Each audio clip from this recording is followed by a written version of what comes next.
মৃত্যুর কারণটা ধোঁয়াশা আমার কাছে, নর্মাল ডেথ আমার মনে হয় না। যে প্রবলেমটার কথা বলা হচ্ছে, ড্রাগ বা ইত্যাদি, প্রবলেম আগের থেকেই ছিল। অকাল মৃত্যু হয়েছে বিজেপির প্রাক্তন রাজ্য সভাপতি দিলীপ ঘোষের স্ত্রী রিঙ্কু মজুমদারের ছেলে সৃঞ্জয় দাশগুপ্ত। সূত্রের দাবি, মঙ্গলবার সৃঞ্জয়ের ময়নাতদন্তের প্রাথমিক রিপোর্টে সন্দেহজনক কিছু পাওয়া যায়নি। বলা হয়েছে শারীরিক অসুস্থতার কারণে মৃত্যু হয়েছে তার, কিন্তু তা মানতে চাইছে না বাবার মন। নিউ টাউনের সাপুরজি আবাসনের ফ্ল্যাটে একাই থাকতেন সৃঞ্জয়। তার মা রিঙ্কু মজুমদার জানিয়েছেন, সোমবার রাতে সৃঞ্জয়ের ফ্ল্যাটে ছিলেন তার বান্ধবী। ভোর রাতে ফ্ল্যাটে আসেন এক সহকর্মীও। মা বলেছে একজন রাত 10টায়, একজন রাত 3টে এসেছিল। এবার পোস্টমর্টম রিপোর্টই বলবে যে কি কারণ। যারা পাশে ছিল, এক বিছানায় শোয়া ছিল, তারা বলছে, কেউ বলছে 6টায়, কখনো মিডিয়ায় বলছে 9টায় তাকে নাক ডাকতে দেখেছে, আবার কিছুক্ষণ পরে তাকে বলছে তার গা ঠান্ডা হয়ে গেছে। তো অ্যাকচুয়াল তারা যারা ছিল তারাই বলতে পারবে যে রাত্রে ওরা কি খাবার খেয়েছিল, ড্রিঙ্ক করেছিল কিনা। বন্ধু বান্ধব নিয়ে একসঙ্গে ছিল, রাত্রেবেলা পার্টি সার্টি করেছে, এটুকু জানি। শুনলাম যে ওর কাউন্সিলিং চলছিল, ওর অফিসে ডাক্তার আছে, চেষ্টা হচ্ছিল ঠিকঠাক করার। আজকে যে আমরা দেখছি যুব সমাজের মধ্যে নেশার যে প্রভাব, তার এটা একটা নমুনা।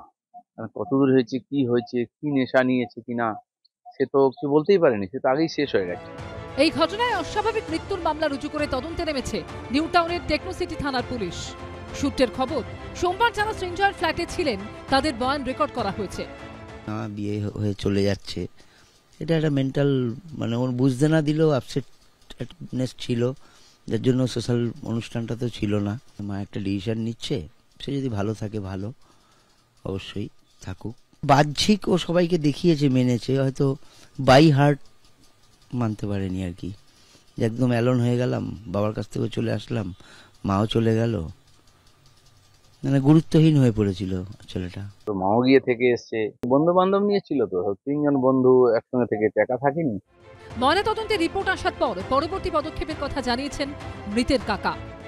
স্বাভাবিক মৃত্যু না এটাকে মারা হয়েছে সেটা তখন পোস্টমর্টম রিপোর্টটা দেখে তারপরে আমার দাদা আছে, আমরা সব আলোচনা করে ডিসিশন নিয়ে তারপর আমরা এটা দেখবো, তদন্ত করা বা পুলিশের কাছে যাওয়া সেটা করবো। বাবার সঙ্গে শেষবার কথা হয়েছিল 15 দিন আগে। দোলের সময় হালি শহরে বাবার কাছে গিয়েছিল সৃঞ্জয়। শিগগিরই ফের আসবে বলেছিল, কিন্তু আর বাবার কাছে ফেরা হলো না।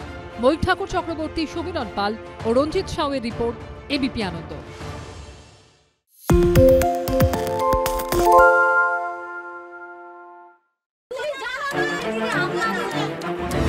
বাংলা চেঁচামেচি চায় না, বাংলা খবর চাই।